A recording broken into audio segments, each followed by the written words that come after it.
मर जाई भातार बिना चटनी कैसे पिसाई भातार बिना चटनी कैसे पिसाई।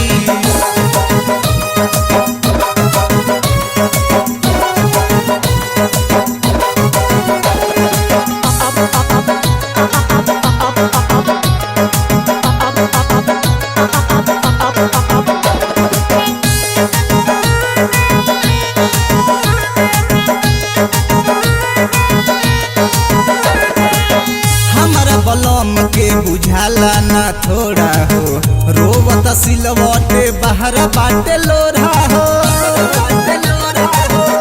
भैया हमारा भतार के बुझाला ना थोड़ा हो रोवत सिलवटे बाहर बाटे लोरा हो।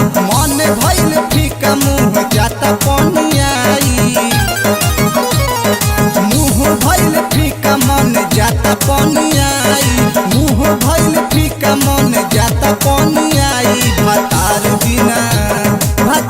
बिना हाय हाय भातार बिना चटनी कैसे पिसाई भातार बिना चटनी कैसे पिसाई।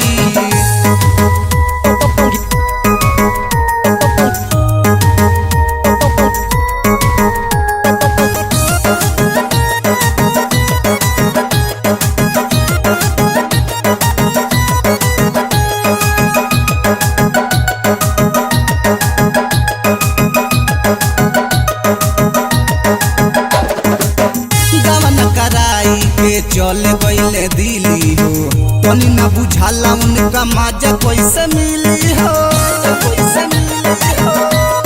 हाय दैया गवन कराई के चल गईले दिली हो तनी ना बुझाला उनका मजा कैसे मिली हो। बदलता देह रोज खोजे खटाई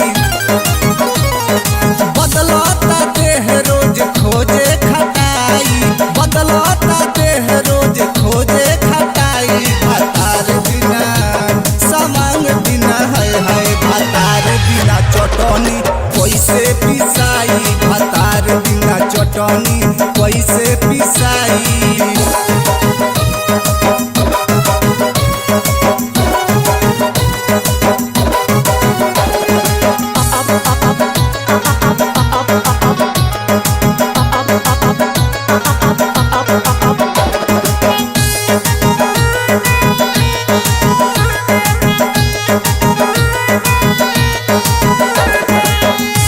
तबे मन की ओही जे चले जाई हो छोटू अनाड़ी के जाके समझाई हो। औरत मन की ओही जे चले जाई हो छोटू अनाड़ी के जाके समझाई हो। दिने प दिन देह जाता दुबराई दिने प दिन देह जाता दुबराई दिने प दिन देह जाता दुबराई। भातार